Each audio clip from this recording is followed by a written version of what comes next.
Hello everybody, this is Maniac4Toys. It's been some time since I've done a video on the channel, but I'm happy to be back and with a little marathon of NERF videos. This is something I've wanted to do for a very long time, and with a couple updates recently to my collection, I'm happy to show you some of that for today. For today, we're actually going to do a small bit of the collection that is compatible with the newly released Chrono Barrel from the NERF Modulus series. This is something that is a pretty neat accessory. I'm hoping that it does very well. It's the kind of thing that I really like out of NERF, all the different inventive things they do. And this is actually pretty cool for measuring the initial velocity of a dart as it gets blasted through a NERF and Strike blaster. It is also cool because it has a feature of counting up or down of how many darts are left in your round. So you'd have to set that yourself. It only takes 2 AA batteries for the device. It's actually fairly cheap, and I'm hoping that that does very well with our test today. I'm also going to be testing today 3 different types of darts to see how they do in terms of accuracy. I will be aiming at the camera while doing these tests, so don't be alarmed if the darts start flying all over, but if they're getting close, then I know that I'm doing it right. So each of our dart tests for today are going to be the NERF AccuStrike series, which I just got brand new in box before this video, the Kinex K-Force darts, which are compatible with NERF darts, but are a little bit taller than the last one here, the NERF Elite darts. These are kind of the standard you'll see in various colors. I do have the ones for Zombie Strike for this video, but the blue and orange ones are pretty much the same thing in composition. I'm going to be testing several types of blasters that are compatible with the Chrono Barrel today and seeing how each of them fare. It is a test of a lot of different things all at once, but I have standardized it by the fact that some of these are brand new right out of the box, so I know that the darts aren't flimsy, worn over time, and they should have their best performance in this video. The Chrono Barrel is new out of box, so it has a fresh set of batteries installed into it, and it is the first run of it.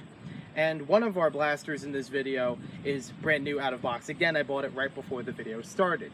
2 of the blasters in this video have been with me for a very long time. One of them I have here is the NERF Recon CS6. This is as old as the blaster I got it pretty much when it came out, but I still wanted to try it out for this video. It is one of the older ones that I have, but it's still one that I enjoy playing with, and it has a lot of wear and tear, but it still functions very well. I did also add a stock onto this from the CS6 pack, but it is just going to be simply just a way of stabilizing it. All of these in the video will have some way of stabilizing, so that way I can get a fairly straightforward, stable shot. The next NERF dart blaster I will test in this video is the Long Shot.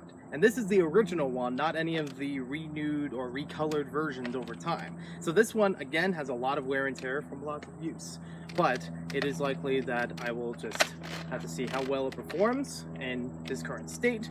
It does already have a stock built onto it, so I don't have to worry about adding it, and it should be a little bit more stable since it's built into the system. The next blaster I will be testing is the NERF Modulus. This is one I got around December of 2017, and even though it's been in used condition, it is something that I haven't tested that much myself. I did add a fresh load of 4 AA batteries into the device, so I can have it ready for flywheel action. I can't really turn on the flywheel now since it needs to have the dart clip added into it. It does still have the stock that was included from the original pack. It is a lot like the Recon stock in terms of composition, so we'll see how that goes in this test video. And brand new out of the box right before recording this video, we have the NERF Modulus Mediator. This is in the Modulus series. I don't know why they have one that's named Modulus, even though the others are kind of in the sub-theme. But anywho, this one actually loads sideways, and it is a pump action type, so the only flywheel we have in this video is the NERF Modulus. But this one is brand new out of box, so I'll see how the performance goes with that. This is actually a fair test because you get to see how some of them have been, you know, years down the road from when they were first launched. Some of them only a short time after they were released, and then one brand new out of the box, with the device being brand spanking new as well. For this video, I will be testing 24 darts of each variety for each NERF gun.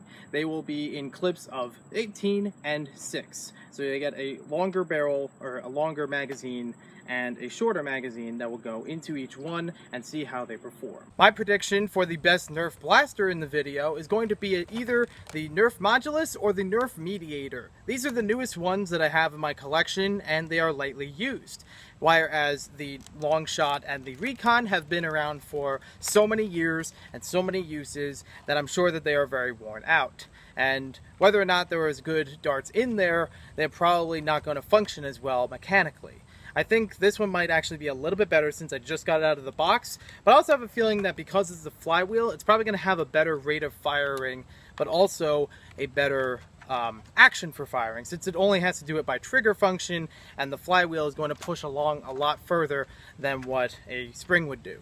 Between the different types of darts that are going to be tested, I believe that the Nerf Elite darts are probably not going to be the best in terms of accuracy, but probably the best in terms of velocity. I think the K'NEX ones are a little iffy because of their shape and because they're a little bit taller, so it might not work as well in the magazine compared to a Nerf Elite dart, but the AccuStrike is probably going to be the best for accuracy.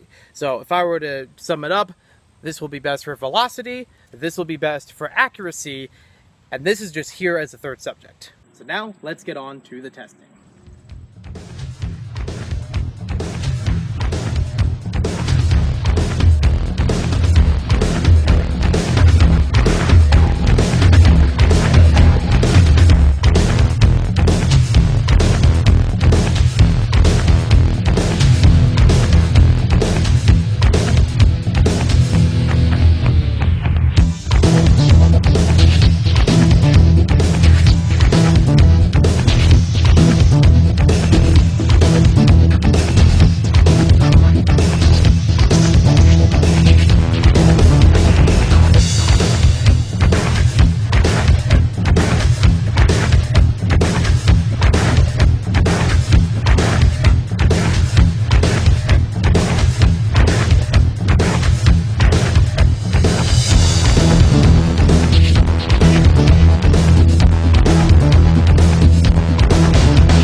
we finish firing all the darts, let's take all of the data and analyze it. I won't be doing it here because I need to get to a computer to put it on, so excuse me while I change locations. Also, I may have not been the best with statistics in college, but I think doing it here should be a little bit simpler than what I'm used to, and probably more interesting than anything I've seen on a whiteboard. Also, I just want to say how ridiculous this looks. I was testing it a whole bunch of times with each of the darts and like, really? Who's gonna have it like that? I don't know. Also, I found it interesting for the NERF modulus in particular, when I was testing the NERF AccuStrike darts, that there was a lot more skewed information. When I was testing those out the first time around with 24 darts, a bunch of them seemed to fall out 2 at a time. I think there might have been like a slight jam that the other dart pushed along and they both came out at the same time, which I didn't think there would be enough room for that, or it probably wouldn't have, gone further into the next dart with a jam. I also found it interesting that for some of my results, it actually threw off the chronograph. It actually said over 100 feet per second, and then I think in 2 readings it said over 400 feet per second when some of these cases came out.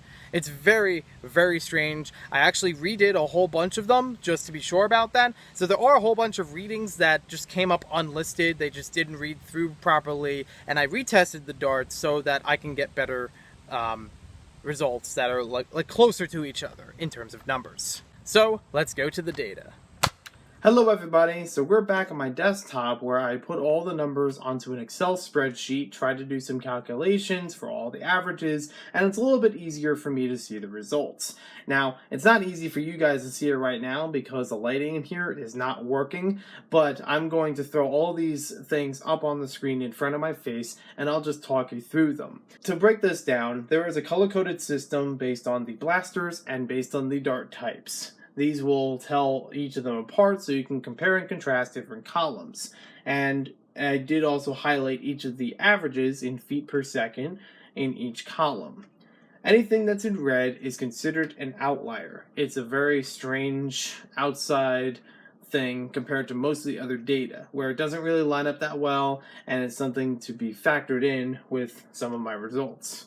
Most of these were due to a low feet per second reading, which came at maybe the first dart that was in a clip magazine, or one dart that may have been a little more worn than the other ones. Even though they were brand new out of the package, there were some that just did not catch on too well, and may have just pooted out of each of the blasters worse than the rest. But most of the other ones did very well. Now the problem comes in where you see the NERF modulus AccuStrike column. As you can see, a lot of outliers in this one. This had a combination of low feet per second readings, high feet per second readings, like in the hundreds, 109 for I think 150 for one of them, and 409.6 for 2 of them. That was very, very strange. I didn't even think it would calculate it that high. And also a bunch of them that I considered untested. There were a bunch of malfunctions with using the AccuStrike darts in the NERF modulus. So I threw out a lot of these numbers and I redid a bunch of measurements. I tried to test some of the AccuStrike darts once again inside of the system. They did go through well and function just fine, but unfortunately they didn't fill in all the columns that I needed to for the 24 dart testing. So there were 1 or 2 zeros in there that may have skewed some of the average results. But I did try to fix it as best as I could with some of those strange outliers. So it's safe to say that with the NERF modulus, I will not be using AccuStrike darts with it. Even if I use them in a clip, it doesn't seem like they're received that well inside of the mechanisms, and I'm better off using the Elite darts or even the K-Force darts. Like, those results got better than the AccuStrike ones, which I didn't think K-Force was going to do that great, and they really don't. When it comes to velocity, they did not do much better than most of the other dart categories. So it was noticeable when the AccuStrike darts were a little bit worse in average results than the K-Force darts. One blaster that did well for all 3 types of darts in terms of velocity, and that is the NERF Mediator. I thought the modulus would have been better with 1 or 2 types of darts because it is a flywheel blaster. And I don't know if that has to affect how the AccuStrike darts go through it, but that is up for debate. I don't think weather was a factor for it either, since it was 93 degrees outside when I tested my experiment, and it was only slightly breezy, not too much wind that would really push the darts far out of the way in terms of spread. But it was still, every so often there would be some wind that would be coming in and might skew them to the left, but I don't know if it really affected it inside of the blaster as well. For the mediator, I'm kind of not surprised that each of these results are the best, and that's basically because it is the latest blaster on the line. It is the latest blaster in my collection. It is brand new because it is the same day that I did the testing that I bought this particular toy, and yeah, it kind of makes sense in all fronts. A bunch of the other ones have been either a few years old or many years old, and either way have still had some wear and tear from different areas of play. Even the NERF Modulus, I haven't personally played with it that much myself, but it was handed down to me from somebody who used it before me. So it did have some wear here and there, even if I had a fresh set of batteries in there. The long shot and the recon are so far back that I kind of expected those results to be the lowest of readings in terms of velocity. But yeah, I will still use the Modulus every so often, maybe as a backup to the mediator.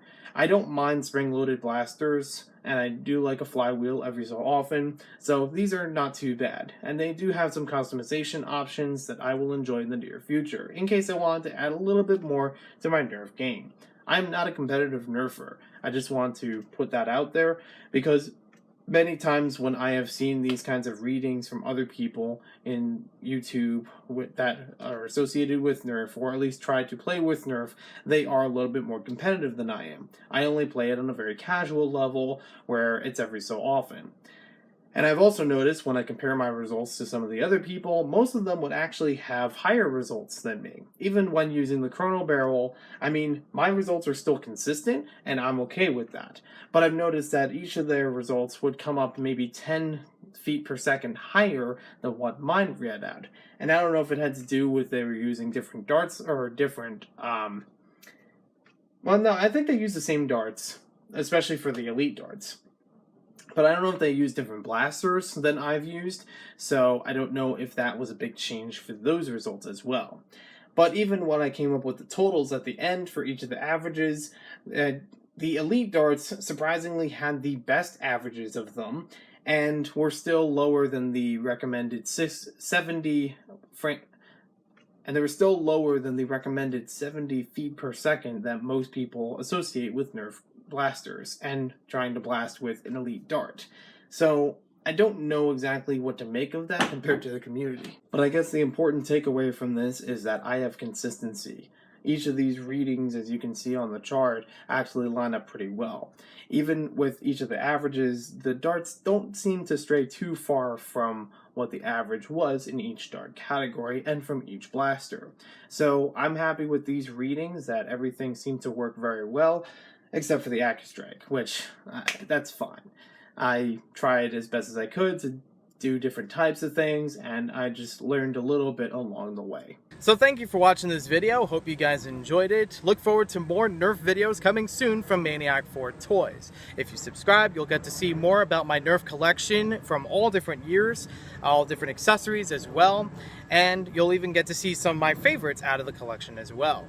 I may even have some more NERF related videos outside of those. We'll have to wait and see. And there will still be the NERF minifigure shooting gallery video. I'm still just taking a long time of editing that to get the shots just right. Not the NERF shots, like the camera shots just right. But it was a lot of fun to do all these different testings. We'll see you next time with more videos.